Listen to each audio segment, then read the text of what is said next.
Oi pessoal, sejam todos muito bem-vindos, sejam todas muito bem-vindas. Nós somos da SECA, Comunidade Espírita Caminheiros do Amor. O nosso endereço é Rua Arnaldo Magnicaro, número 1370, bairro Campo Grande, zona sul da cidade de São Paulo. É uma grande alegria estarmos reunidos mais uma vez para darmos continuidade ao estudo do Evangelho segundo o Espiritismo ou doutrina espírita.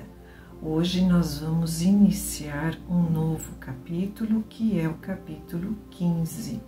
Ele é um capítulo pequeno, só tem 3 páginas, mas é de grande importância, porque nele está toda a essência do cristianismo e da doutrina espírita, que é a prática do amor na forma da caridade. O título é Fora da Caridade não há salvação. O necessário para salvar-se, o bom samaritano. Nós vamos dos itens 1 ao item 3, mas, como sempre, vamos nos harmonizando, elevando o nosso pensamento a Deus, agradecendo a Ele por mais essa oportunidade, que possamos fazer um bom entendimento, que esse estudo nos traga muita paz, muita compreensão e muita esperança. Vamos vibrar pela paz para o nosso planeta Terra, para que o amparo chegue a todos os corações aflitos e desalentados por todos aqueles que neste momento estão passando por grandes aflições. E vamos também, unidos, de mãos dadas em pensamento, vamos orar pelas suas intenções pessoais, com muita fé e muita esperança. Pai nosso que estais no céu, santificado seja o vosso nome. Venha a nós o vosso reino. Seja feita a vossa vontade, assim na terra como no céu. O pão nosso de cada dia nos dai hoje, e perdoai as nossas ofensas, assim como nós perdoamos a quem nos tem ofendido. E não nos deixeis cair em tentação, mas livrai-nos de todo mal, principalmente do mal que habita dentro de nós. Que assim seja. Então vamos para a nossa leitura de hoje e depois nós vamos refletir juntos. O necessário para salvar-se, o bom samaritano. Item número 1.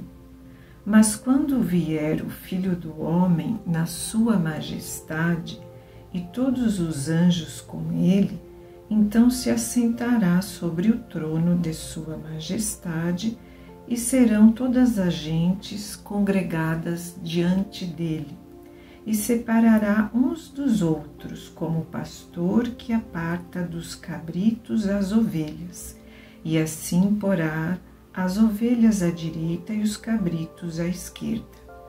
Então dirá o rei aos que hão de estar à sua direita: vinde, benditos de meu Pai, possuí o reino que vos está preparado desde o princípio do mundo, porque tive fome e destes-me de comer, Tive sede e destes-me de beber. Era hóspede e recolheste-me. Estava nu e cobristes-me. Estava enfermo e visitastes-me. Estava no cárcere e viestes ver-me. Então lhe responderão os justos, dizendo: Senhor, quando é que nós te vimos faminto e te demos de comer, ou sequioso e te demos de beber? E quando te vimos hóspede e te recolhemos, ou nu e te vestimos? Ou quando te vimos enfermo ou no cárcere e te fomos ver? E respondendo o rei, lhes dirá: Na verdade vos digo que quantas vezes vós fizestes isto a um destes meus irmãos mais pequeninos, a mim é que o fizestes. Então dirá também aos que hão de estar à esquerda: Apartai-vos de mim, malditos, para o fogo eterno, que está aparelhado para o diabo e para os seus anjos, porque tive fome e não me destes de comer, tive sede e não me destes de beber, era hóspede e não me recolhestes, estava nu e não me cobristes, estava enfermo e no cárcere e não me visitastes. Então eles também lhes responderão, dizendo: Senhor, quando é que nós te vimos faminto, ou sequioso, ou hóspede, ou nu, ou enfermo, ou no cárcere, e deixamos de te assistir? Então lhes responderá ele, dizendo: Na verdade vos digo que quantas vezes o deixastes de fazer a um destes mais pequeninos, a mim o deixastes de fazer. E irão estes para o suplício eterno, e os justos para a vida eterna. Isto está em Mateus, no capítulo 25, versículos de 31 a 46. Em seguida, Jesus conta, ele está no templo, reunido com os doutores da lei, e um dos doutores conta a ele, pergunta a ele para o tentar.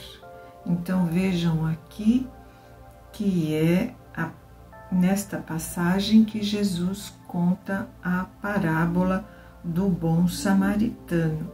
A parábola são ensinamentos, são histórias, narrativas que Jesus utilizava para que o povo se identificasse com elas e pudesse ter uma melhor compreensão.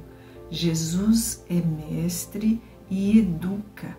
Jesus é simples. A espiritualidade superior é simples. Jesus usa elementos do dia a dia daquele povo naquele momento histórico. Então Jesus usa a semente, as plantas, os animais, os objetos do dia a dia, como a candeia, para que o entendimento fosse pleno. O doutor da lei se aproxima dele para o tentar e pergunta: Mestre, que hei de eu fazer para entrar na posse da vida eterna? Veja que o doutor da lei tinha passado a vida inteira estudando. Ele sabia muito bem qual era a resposta, mas ele faz isso para tentar Jesus, para que Jesus caísse em contradição em relação à lei mosaica. E assim eles teriam um motivo para prender Jesus e crucificá-lo. Essa era a real intenção do doutor da lei. Então ele pergunta: que hei de eu fazer para entrar na posse da vida eterna? Disse-lhe então Jesus: que é o que está escrito na lei? Como lês tu? Então Jesus responde ao doutor da lei com outras duas perguntas. Por quê? Porque Jesus quer que ele reflita. E é exatamente o que nós estamos fazendo aqui. Quando nós abrimos o Evangelho de Jesus, nós ouvimos a voz do Mestre conversando conosco e fazemos a nossa reflexão. Ele respondendo disse, então o doutor responde: amarás o Senhor teu Deus de todo o teu coração, de toda a tua alma e de todas as suas forças e de todo o seu entendimento, e a seu próximo como a ti mesmo. E Jesus lhe disse: respondeste bem, faze isso e viverás. Mas ele, querendo justificar-se a si mesmo, ou seja, ainda não estava satisfeito, ele disse a Jesus: e quem é o meu próximo? E Jesus, prosseguindo no mesmo discurso, disse: um homem baixava de Jerusalém a Jericó e caiu nas mãos dos ladrões. Por quê? Porque Jerusalém era a capital religiosa dos judeus e Jericó era a cidade onde havia ali o comércio. Então as pessoas iam a Jericó com dinheiro para poder fazerem as suas compras e abastecer-se. Então esse homem caiu nas mãos dos ladrões, que logo o despojaram do que levava. E depois de o terem maltratado, com muitas feridas, se retiraram, deixando quase morto. Aconteceu, porém, que passava pelo mesmo caminho um sacerdote, e quando o viu, passou de largo. E assim mesmo, um levita, também chegando perto daquele lugar, vendo, passou também de largo. Mas um samaritano que ia a seu caminho chegou perto dele e, quando o viu, se moveu a compaixão. E chegando-se ele, atou as feridas, lançando nelas azeite e vinho, e pondo sobre a sua cavalgadura, ou seja, sobre o seu cavalo, o levou a uma estalagem e teve cuidado dele. E ao outro dia tirou 2 denários e deu-os ao estalajadeiro e lhe disse para que cuidasse dele. E quando gastares demais, eu vos pagarei quando voltar. Jesus questiona: qual desses 3 te parece que foi o próximo daquele que caiu nas mãos dos ladrões? Respondendo logo, o doutor falou: aquele que usou com o tal dê misericórdia. Então lhe disse Jesus: pois vai e faze tu o mesmo. Evangelho de Lucas, capítulo 10, versículos de 25 a 37.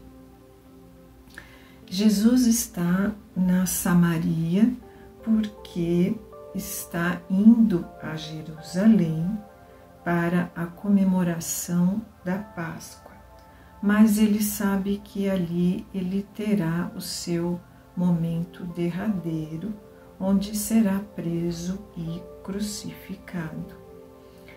Jesus passa pela Samaria para tentar conciliar, para pacificar aquele povo que tinha dissidência com os judeus ortodoxos. No livro da Federação Espírita do Estado de São Paulo, tem um comentário, é o livro Curso de Aprendizes do Evangelho. Tem um comentário sobre cada um desses personagens da parábola do bom samaritano. Jesus usa justamente a figura do samaritano, considerado então um herege, porque esses habitantes da Samaria moravam os dissidentes de Israel. E apesar das suas crenças terem a mesma origem, eles tinham profundas divergências de opiniões religiosas com os judeus. Os judeus tradicionalistas, por sua vez, desprezavam os samaritanos, pois acreditavam que eles eram hereges. Então, Jesus utiliza exatamente a figura do samaritano, que é considerado herético, para demonstrar que aquilo que realmente importa são as ações e não apenas a devoção às cerimônias e aos rituais. São os atos concretos e não apenas as palavras vazias sem obras. Então, o que representa nesta parábola o viajante ferido?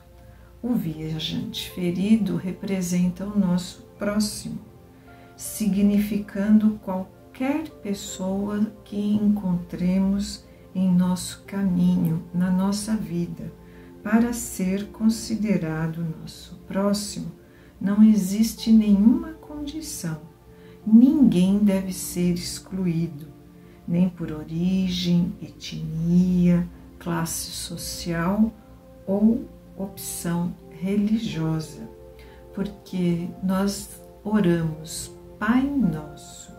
O Pai Nosso significa que todos nós somos irmãos e estamos interligados, fazemos parte da família universal.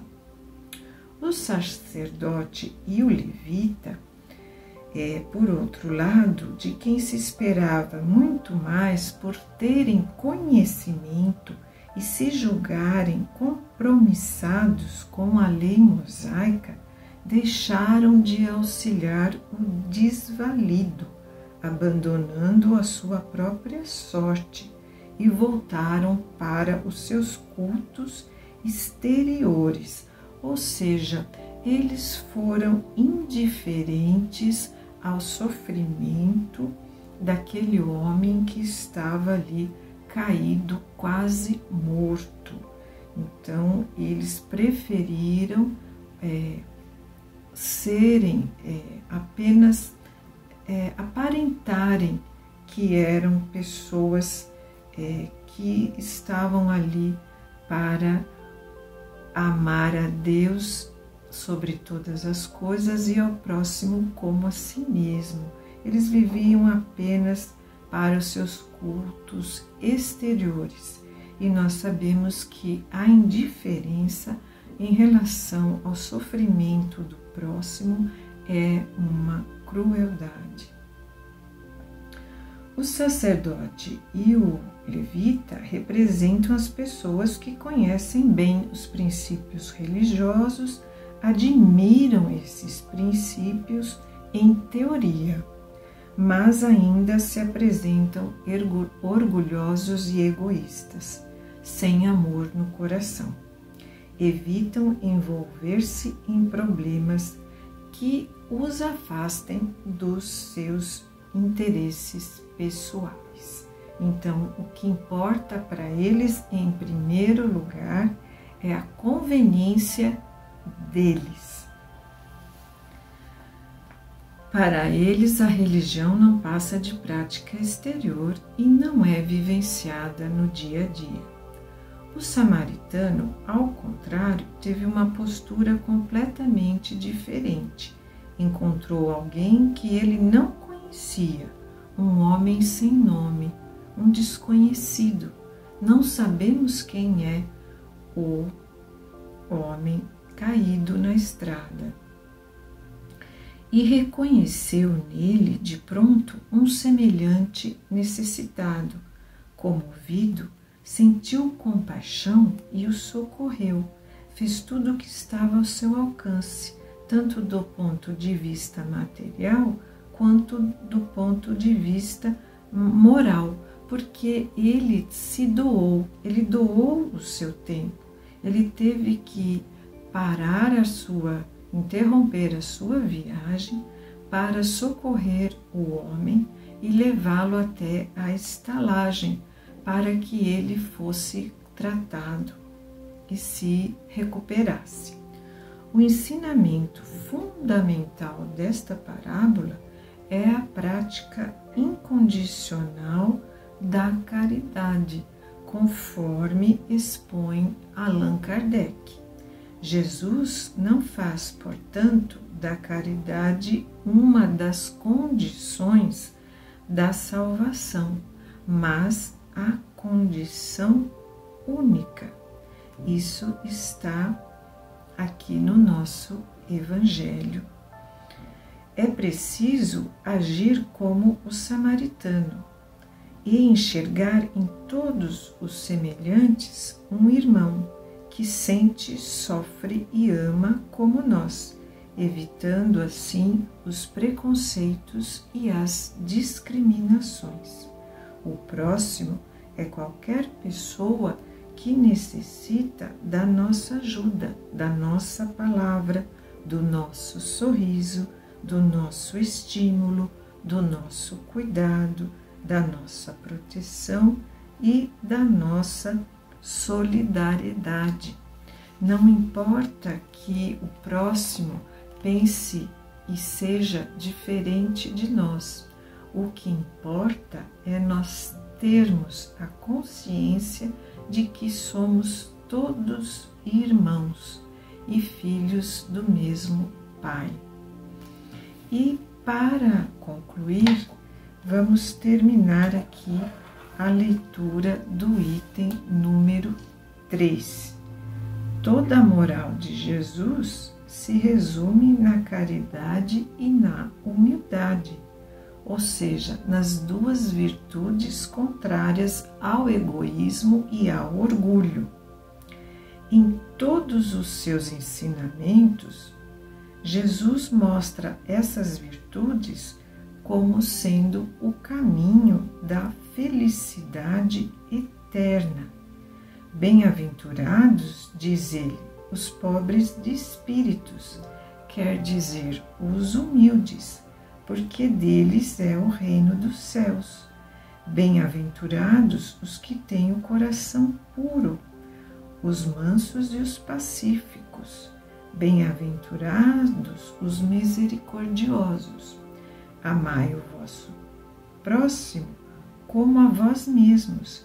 Fazei aos outros o que desejaríeis que vos fizessem. Amai os vossos inimigos, perdoai as ofensas, se quereis ser perdoados.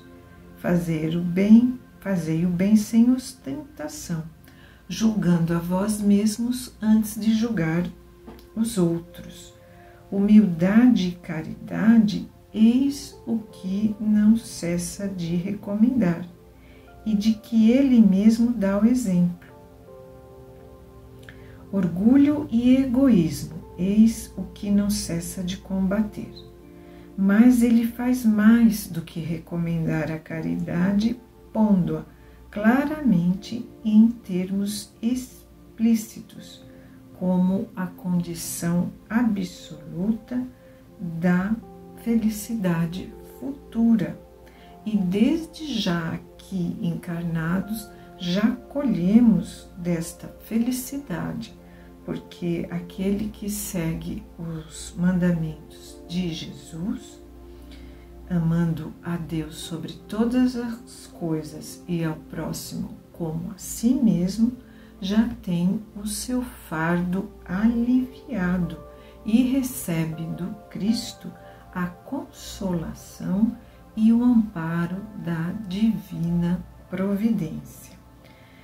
No quadro que Jesus apresenta do juízo final, como em muitas outras coisas, temos de separar o que pertence à figura e à alegoria. Então, Jesus se utiliza de muitas alegorias. Os homens para quem ele falava ainda estavam incapazes de compreender as coisas puramente espirituais. Então, Jesus apresentava imagens materiais que fossem surpreendentes e capazes de impressionar, para serem mais bem aceitas. Então, ele não podia se afastar muito das ideias em voga da sua época, no tocante à forma, reservando sempre para o futuro as verdadeiras interpretações das suas palavras, porque ainda não podia explicá-las claramente. Mas ao lado da parte acessória ou figurada do quadro, há uma ideia dominante, a da felicidade que espera o justo e da infelicidade reservada ao mal. Então, toda vez que nós fazemos as nossas escolhas equivocadas, nós colhemos o sofrimento. E toda vez que nós nos esforçamos para praticar o amor na forma de caridade, nós colhemos ali as bem-aventuranças divinas. E Jesus coloca justamente o samaritano, considerado herético, como exemplo de amor ao próximo. Jesus não faz, portanto, da caridade uma das condições da salvação, mas a condição única. Então, ele coloca a caridade na primeira linha entre as virtudes. É porque ela encerra implicitamente todas as outras: a humildade, a mansidão, a benevolência, a justiça, etc. E porque é ela a negação absoluta do orgulho e do egoísmo. Então, queridos irmãos, que possamos refletir e assimilar que os ensinamentos de Jesus são muito simples e que o importante é praticá-los. Que assim seja, eu envio um abraço de muito carinho e de muita paz.